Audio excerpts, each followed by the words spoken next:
What's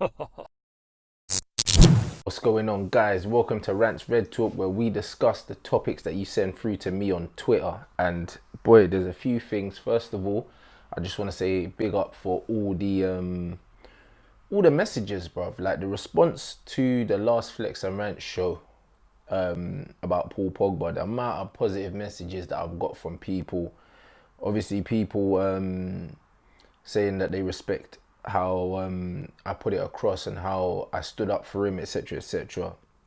But bruv, just in general, obviously you guys always kind of you always support me anyway. Like you don't always have to agree with me, but one thing about me is I always say how I feel in it. Like, and I respect it, man.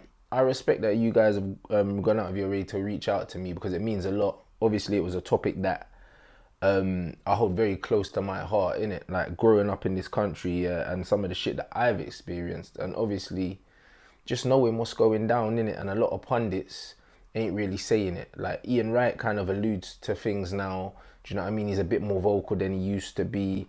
Like Patrice Evra, etc., etc. But I ain't got no ties in it. These guys are affiliated to big brands, big networks, and they can only say so much. So you know when I say my shit's unfiltered, I've got my own platforms, and I'm gonna continue to say it, bro, because the shit's not right in it. So I respect that, man.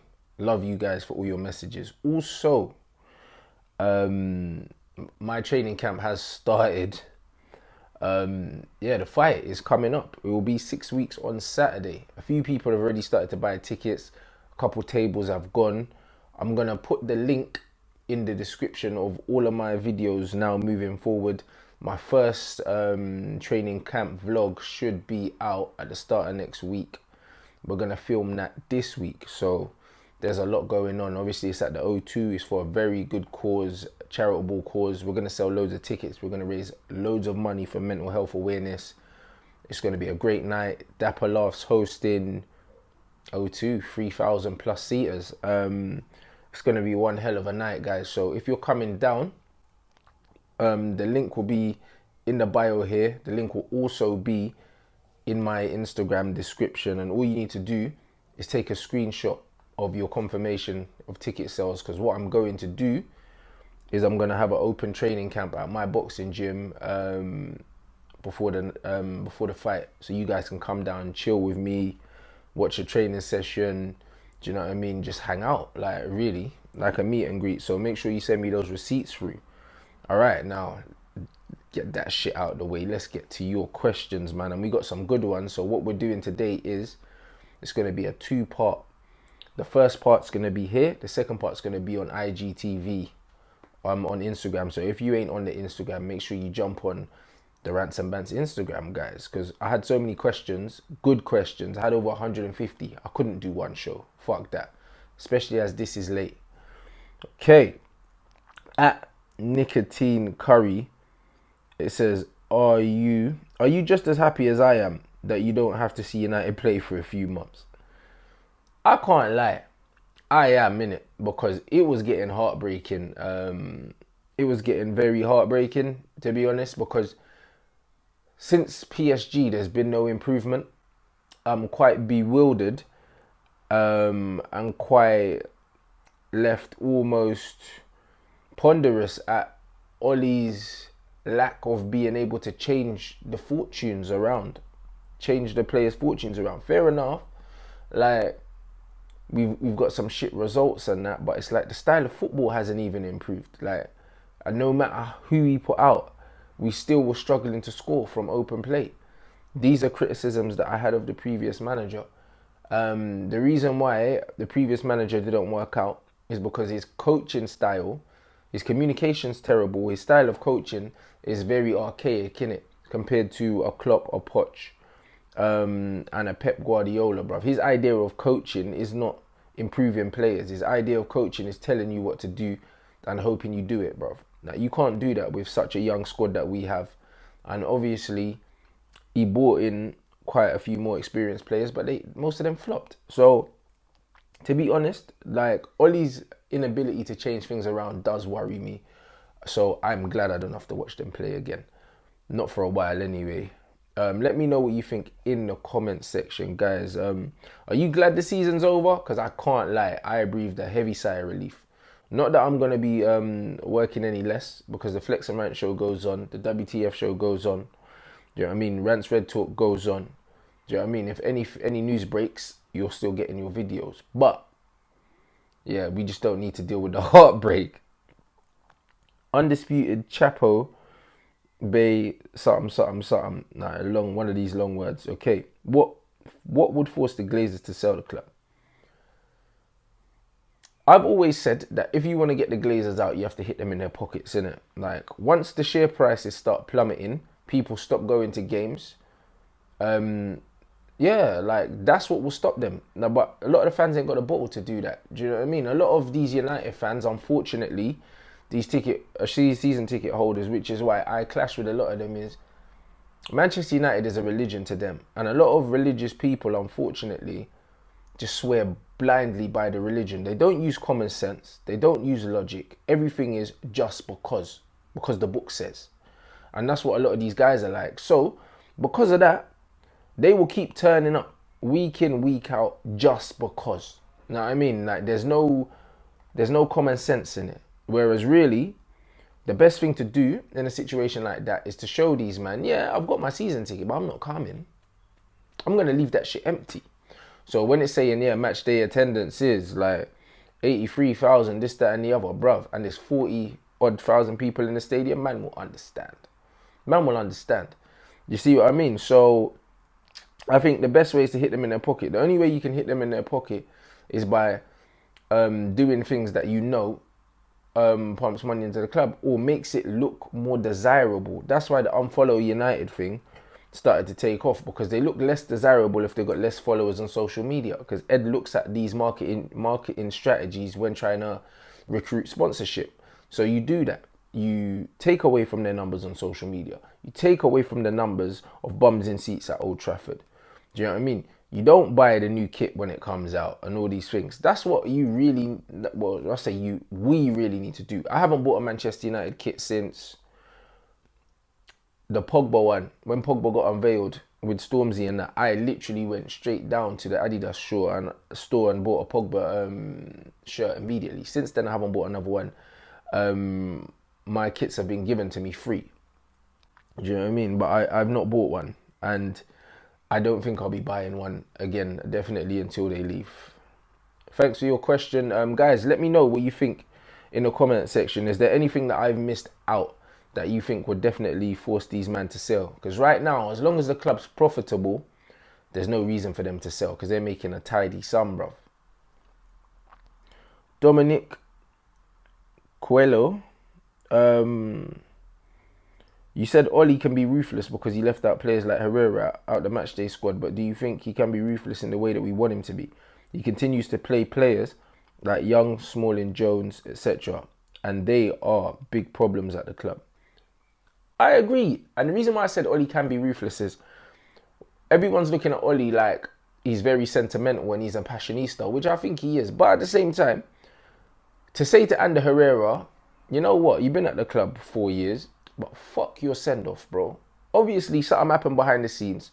And Oli thought, you know what, you don't deserve one, innit? Because you haven't handled yourself in a way that I respect. So I'm not going to respect your time here and give you a send-off. Which I completely fucking understand from Oli's point of view. Because a lot of people, as much as they were up in arms about Ander Herrera, I say it and I say it again. If he was a stand-up guy about how he left, I wouldn't be surprised if he wasn't really injured and he was feigning injury. Which is why Oli probably said, you know what, fuck it, he's fit now, but he's not playing. If you love the club so much, putting out these videos, bruv, with the fucking, you know what I mean, like a scene from Game of Thrones and that, all this fucking haunting music. If you love the club so much, why'd you leave for 50 bags, innit? Why?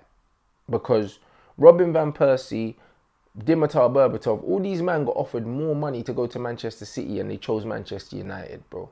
So if you're choosing PSG over Manchester United for 50 bags, yeah, because you want 200 grand a week and United only offered you 150 and you were on 75 before, so they've offered to double your wages, then yeah, Ollie's probably thought, you know what, he's not the kind of player that I want at Manchester United because he doesn't want to play for the badge. Something a lot of you fans were saying that you wanted. So, absolutely, I think Ollie can be ruthless, and he was ruthless for that, and I respect that. However, the fact he's playing young Smalling and Jones infuriates me. One thing I would say is, I think Smalling and Jones will be squad players for sure, because we're heavily linked with Koulibaly, and I'm hearing that deal's done, bruv. So, if that deal's done, it's Koulibaly and Lindelof at centre-back. Also, Twanzebe is coming back. I would have got rid of Jones and put Twanzebe in there instead of him. And then I would have still bought another centre-back, if I'm honest. But I'm not in charge. So, I understand your reservations, Dominic. I have those too. Ashley Young, if he's starting at right-back next season, like I said, it's going to be problems, bro. Like, I will lead the Ollie out bandwagon, bro. Like, I will, innit? I said if we won the Champions League, I would hijack the Ollie in bandwagon. We didn't. However, if Ashley Young's still starting at right back, again under a fourth manager, it's got nothing to do with Ed Woodward. That's when man need to start really moving mad, innit? So let me know what you think in the comments, guys. Brilliant questions so far. The next one is Adil Farmi _PP6, bro. My guy already, blood. Rants, you always insist on how United need to sign 2 midfielders instead of 1, and I agree with you on that. But I also feel we need to bring in more than 1 centre-back to the club. If you could decide, where would you focus first, defence or midfield? I wouldn't decide, bro, because we're Manchester United. We're selling players, we're going to get money in, and we've got money to spend. We need 2 centre-backs and 2 centre-mids. We do, innit? But he's not going to get rid of Phil Jones. I would happily have Maguire and Toby Alderweireld, blood. Like, them two would cost the same amount that Koulibaly would cost. Koulibaly's going to cost 100 M's. Maguire we could get for 65, I reckon. Definitely 65. 70 at a push. But we don't need to pay 70 for Harry Maguire. Like, Van Dijk went for 75, so Leicester might say, yo, we want 75. Cool, innit? Add the 25 that it would cost to get Toby in, that's 100 million. We're going to spend that on 1 man. I'd spend that on the 2 of them and call it a day there. Get rid of Phil Jones. Chris Smalling as a backup centre-back is very good. As I was saying on Twitter, Chris Jones looked good with Blind, and he looked good with Lindelof, because he looks good with ball-playing centre-backs. The problem is, Smalling don't have feet, but Chris Jones is... Phil Jones is the virus. He's the virus, because everyone that plays next to Phil Jones looks uncomfortable. I'd get him the fuck out. At this rate, Blackburn wouldn't even take him back. So I would get rid of Phil Jones, bring in Axel, have Lindelof and Smalling as backup centre-backs, bro. And I would go for Maguire and Toby, to be honest. Because as much as I like Lindelof, I think that he's the best of a bad bunch when it comes to centre-backs. He's young. I think that he's not very commanding in the air, which is why Smalling complements him. And I just feel like if you get Harry Maguire in, who's strong in the air, and you get in a Toby who's strong in the air, but also they're both ball playing, then, yo, you got a serious centre-back partnership. Let me know what you think, guys. The midfield speaks for itself. We need 2 centre-mids, whether Pogba stays or goes. If Pogba goes, we need 3. At Martin Mugo, Ollie looked beaten at his post-match interview. Do you think this job is too big for him? He does not seem to be able to make ruthless decisions when it matters. I think that touches on what we said before. I am going to say what I said on the Flex and Rant show. If you haven't seen it, make sure you go over and watch that, guys. I don't know if we've made the right decision with Ollie. Because the Flex said to me, have we? I'm not going to say no, I'm not going to say yes. I'm going to say I do not know. Like, it's a head-heart situation. A part of me thinks, logically, this job's too big for him. In my heart, I want it to work out for him. So that's where I'm at, if I'm honest. I do think a lot of the big decisions in terms of personnel, he's got wrong. I don't know if it's due to affiliation with certain players or it's due to him just trusting them. Just like under Maureen, there were certain men like Matic, Lukaku, and he just trusted them. Fellaini, he just trusted them. Not that they were the best players, but he trusted them. Maybe he's not sure about other men because he don't trust them. I don't like that, but I'm not going to assume that Ollie thinks these men are wavy, yeah? That's why he's playing them, because they're not. They're shit, innit? So I can only assume that he just thinks they're the best of a bad bunch. I don't agree, But we'll just have to see what happens, guys. So I'm going to reserve judgment on that one. But I can completely see your angle, Martin. Let me know what you think in the comment section, guys. Do you think that Ollie don't have the grapefruits to do what needs to be done at the club? At official_Punzi, again, bruv, I think I read out one of your comments again last week. This guy keeps sending in good fucking comments. Can't even lie, bro. There seems to be a division in the United fan base. Those who want the United way and those who want a more modern way of football. What's your opinion on the topic? Honestly, bro, I don't think there is a division in terms of the United way and modern football, because I believe, like I said on the Flex and Man show also, the United way is an ethos. It's not a style of play. The United way is positive, front foot, attacking football, a bit of arrogance. That doesn't have to look a certain way. That don't have to be tiki-taka. It don't have to be flying wingers. It can be anything. Sir Alex Ferguson brought his own style, and other managers before him had their own style. Do you know what I mean? There is no specific way we have to play, but the intent behind how we play has to be a certain way. You see what I'm saying? I think a lot of these United way fans, these man just want the United DNA, bro. They just want a bag of English or British players. They just want a lot of passion merchants that run around and do nothing much else but run around, don't offer much. Do you know what I mean? And that's a very archaic, old school, and a very British way of actually looking at football, unfortunately.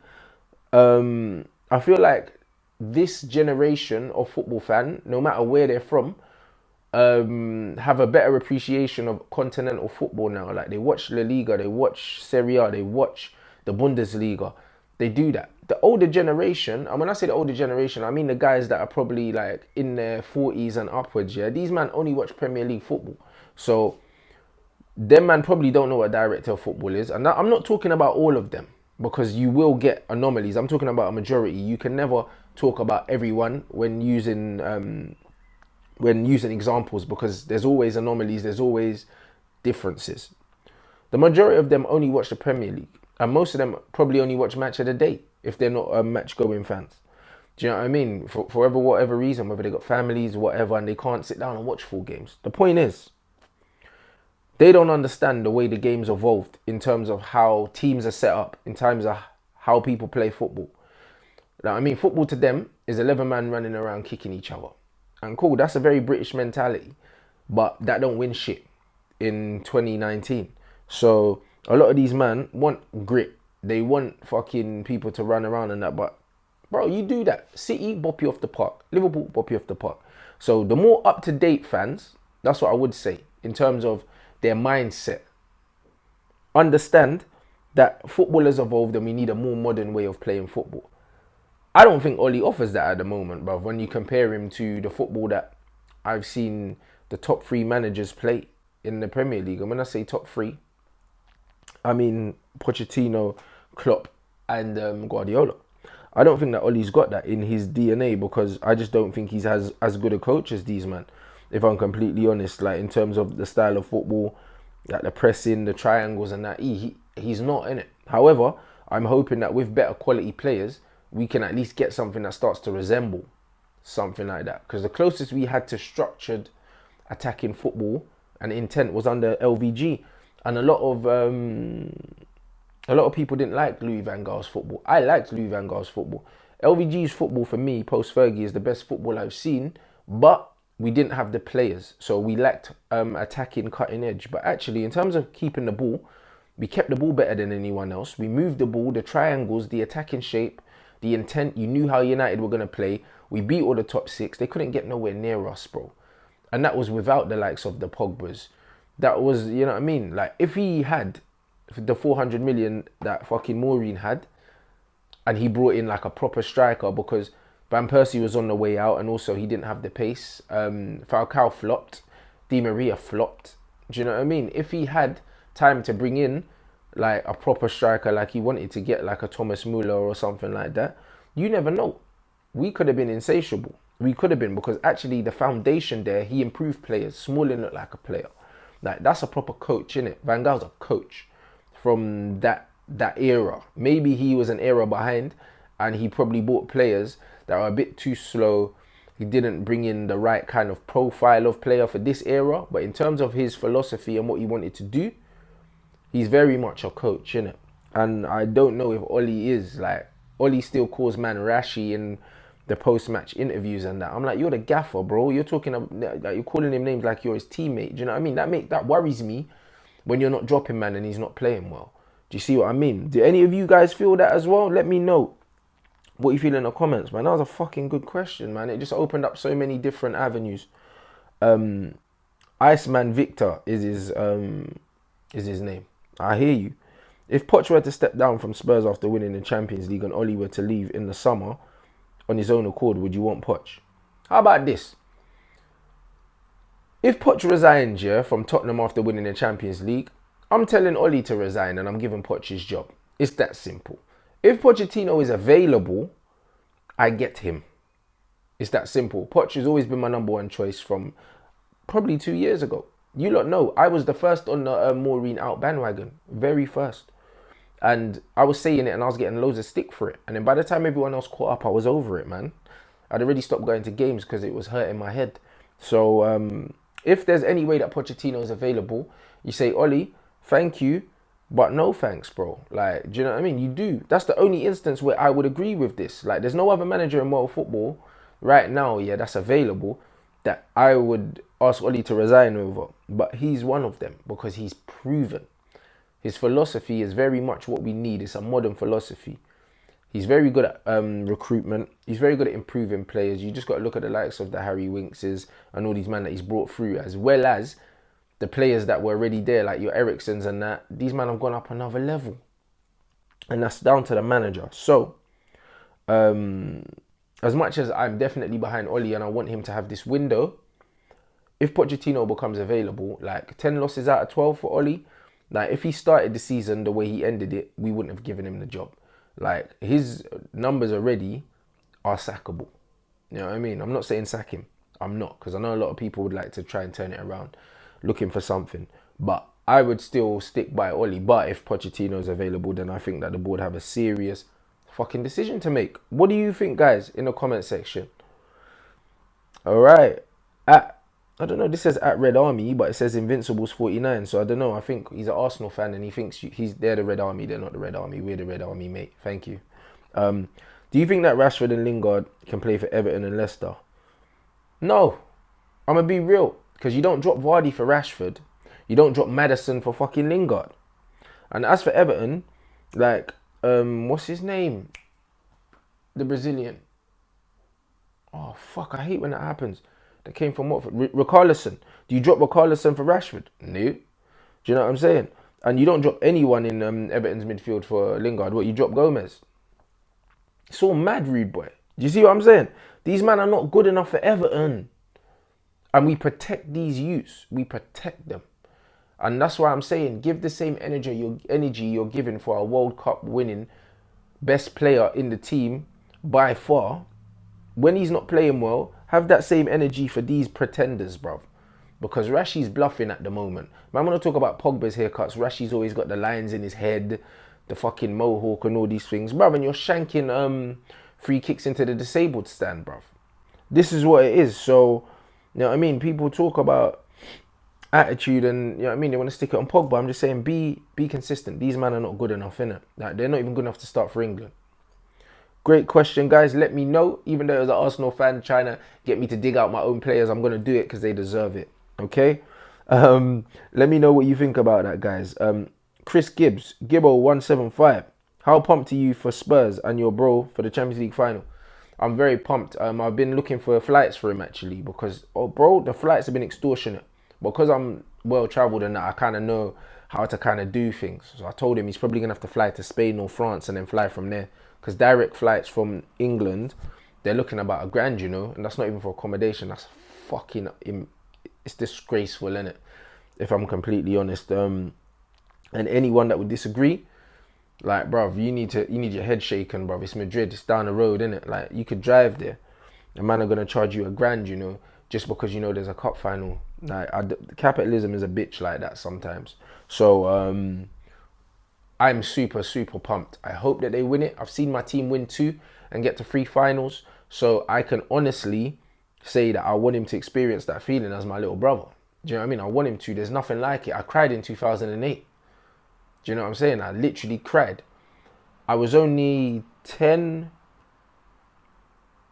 just turned 11 in 99. So I was emotional. But you see, when you're young, you don't really realize what it means. But in 2008, I was in tears, bro.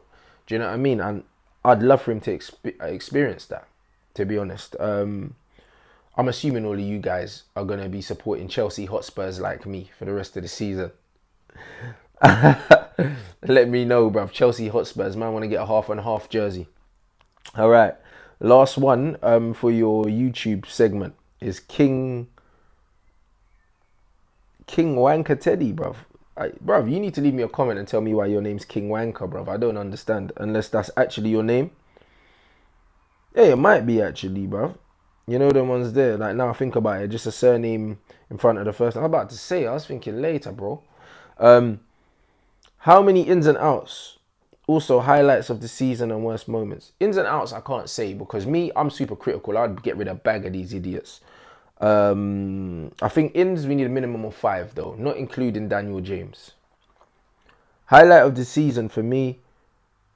Listen, yeah, all the doom and gloom aside, we can all agree that the first 10 games under Solskjaer is the best feeling we've ever had under post Sir Alex Ferguson.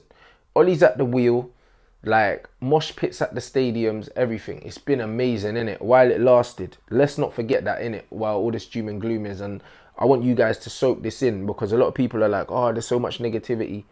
We have had the best time under Ollie that we've had post Ferguson. No one's been this happy. No one, we actually felt like we were back, even though we're not. Like, we were given that glimmer of hope that we never received. So because of that, I think my moment of the season has to be either celebrating the PSG, the Arsenal, the Tottenham. Those are the 3 games that resonate with me. Arsenal FA Cup, Tottenham away, PSG. When you put those all together, get in my fucking veins, mate. Like, that feeling of just literally like, yo, like, we're back, guys. Like, we are fucking back. We got our club back. Even though we don't, because we still got them donkeys upstairs, yeah. But that is the highlight of the season. And hopefully we got plenty more feelings like that to come. And worst moment of the season for me, I wouldn't say there's a standout worst. I think there's a lot of bad stuff. Do you know what I mean? I think, actually, I lie. West Ham away, me and Flex were there when Maureen tried to throw everyone under the bus and he played McTominay at centre-back. And I watched my team get whacked by West Ham with binoculars because man was so fucking far back in that shitty Tim Pot Stadium, yeah, that I couldn't see nothing. Brother, it was horrible. So, yeah, that's your Rants Red Talk. Let me know yours, guys. Highlights of the season, lowlights of the season. It's been emotional. I fucking love you guys, man. I can't even lie. I'm heading over to Instagram now to throw up your second part of Rants Red Talk. And yeah, man, just keep it coming. Like, loads of comments. I told you, over 150. Like, I thought, you know what, it'd be wrong to just put one out because there are too many good questions. So, make sure you head over to the Instagram at Rants and Bants on Instagram. Follow the Twitter at Rants and Bants on Instagram as well. I'm very active on there if you don't already know. And yeah, let's just keep it interactive, guys. Remember the links, the fight link for tickets is in the description, man. And yeah, I'll catch you on Insta.